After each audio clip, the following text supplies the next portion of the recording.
Pois, mas olha, Ruben, que aqui isto suscita muitas outras perguntas que têm a ver com tudo isto que estás falando. Por exemplo, aqui a falta, este pouco precavidos políticos que temos na Europa.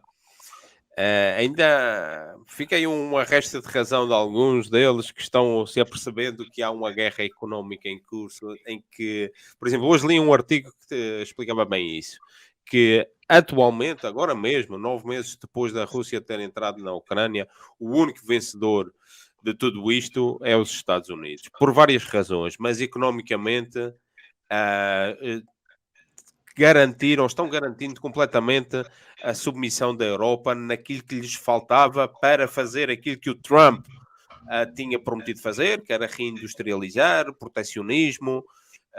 Agora, este está sendo feito pelo Biden, às custas dos europeus, usando, ou seja, leis, métodos ilegais, inclusivamente à luz do direito internacional, do direito comercial internacional, da Organização Mundial do Comércio, está chamando para lá, está dando benefícios fiscais e outros para as empresas europeias irem para lá para produzir, por exemplo, carros elétricos, para retirar mercado à China e para dar emprego e para sair da inflação, do processo inflacionário que está nos Estados Unidos, que está tendo nos Estados Unidos, e vai ser feito às custas dos europeus, vão perder muitos postos de trabalho, vão perder muitas indústrias que vão se deslocalizar para lá e algumas também para a China. Então, aqui a Europa está sendo um dos grandes derrotados. O principal é, obviamente, a Ucrânia, até o momento. Mas aqui há um vencedor de uma guerra comercial que é os Estados Unidos. Como é que tu vês isto? Porque tu sabes destas coisas de economia e de macroeconomia. Como é que tu tens de explicar isto? Como é que a tua visão, ou seja, de fora do Brasil, como é que tu vês isto? Bem, eu vejo uma visão bem neutra, porque eu quero sempre olhar as coisas de um ponto neutro, um ponto distante e neutro, para não me contaminar com torcida. O que eu quero dizer é o seguinte: os Estados Unidos hoje, oficialmente, têm uma dívida pública de 27 trilhões de dólares. Isso dá 1,3, acho que, PIB deles. Tá? Eles devem 130% do PIB, mais ou menos. Dizem que é 100 negócio. Só que 135%. Na realidade, 135%.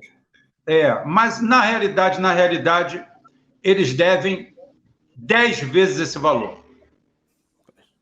Eles devem 10 vezes esse valor. A dívida americana, segundo empresas americanas de consultoria, não são empresas de fora, a dívida dos Estados Unidos são de impagáveis 300 trilhões de dólares.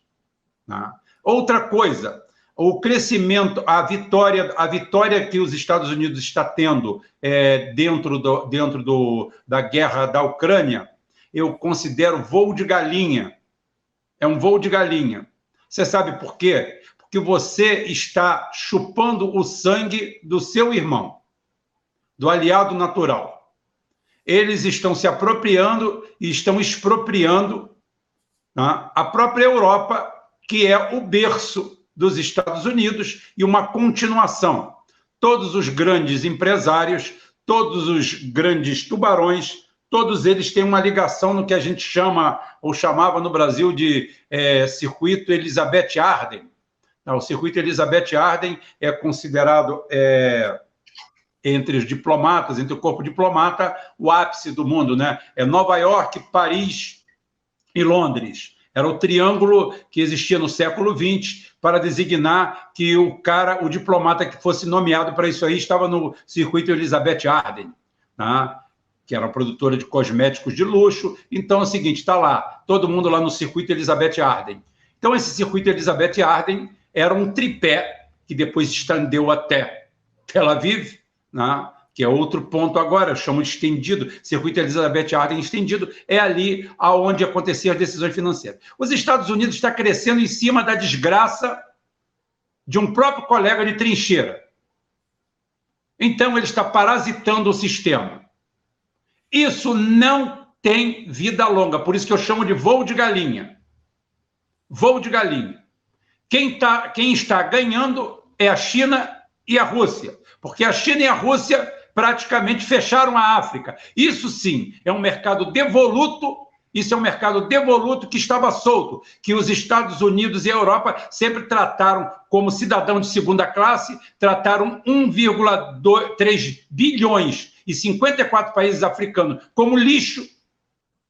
Só que depois que os Estados Unidos e a Europa fizeram o que fizeram com o Gaddafi, por isso que eu falo que não existe África negra nem África árabe, todos são africanos. Eu refutei um idiota que tem aqui no Brasil, um jornalista, um imbecil aqui, que é o Reinaldo Azevedo, um puxa-saco, um lambe-saco dos outros, tá? Falando que a Marrocos não é africano, porque para ele africano tem que ser negro. Né? Conheço. Tem uma família aqui em Itaboré que é portuguesa, que você chama de português, e fica puto. Eles vieram de Angola. Não, nós somos angolanos. Nós somos angolanos. Nasceu lá, o pai dele nasceu lá, só porque ele era branco. Né? Então é o seguinte, o que ocorre? Eles conquistaram isso aí. E, enquanto todo mundo estava se divertindo, vendendo armamento ruim, enquanto o americano passava a perna no europeu, explorando o europeu, o mainstream europeu se curvando, né? Quando você vê Bruxelas, quando você vê a OTAN, a NATO, todo mundo se curvando aos Estados Unidos, a China e a Rússia nas barbas de todo mundo, tomando conta do Oriente Próximo, junto ao Oriente Médio, a ponto que hoje quem dá as cartas na OPEP é a Rússia. Isso é vitória, porque é o seguinte, você precisa... Eu gosto muito de ver programa de sobrevivencialismo, mesmo que seja mentiroso, não tem problema, eu gosto. Eu fico vendo aqui, eu me divirto, vejo o cara lá fazendo o foguinho dele, caramba. Então é o seguinte, você descobre que o homem precisa, tá, de água, alimento e uma fonte de energia, abrigo. É isso que essencialmente nós precisamos. Você pode ter 4 jatinhos, 4 Gulfstream no hangar, mas se tu não tiver água para beber, tu tá fudido. Né? Se tu não tiver um prato de arroz ou de lentilhas para comer, tu tá fudido. Não adianta. Não adianta. Então é o seguinte, a base é isso. E a base geopolítica mundial é a mesma.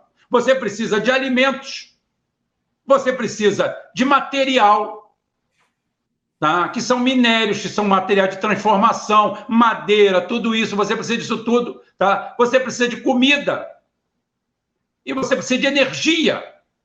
Só que a roda gira ao contrário, você precisa primeiro hoje de energia, porque a energia te traz o resto, te ajuda a explorar o resto. Aí é o seguinte, nesse meio tempo, enquanto os Estados Unidos estava vendendo HIMARS, que não vale nada, lá para a Ucrânia, botando o ucraniano para morrer, e a Europa indo todo no baile, o Jinping estava desembarcando num lugar que ele nunca desembarcou, fazendo uma ponte dentro da Arábia Saudita, um lugar que era genuinamente americano.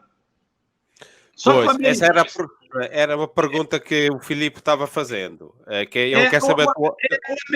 O americano, a parábola, ou seja, o melhor conto para o americano é um conto africano, tá? Que é a história do sapo e do escorpião.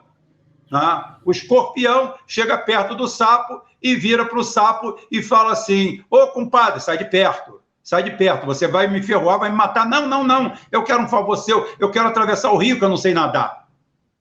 Tá? Não, mas se eu te levar, você vai me ferroar e eu vou morrer.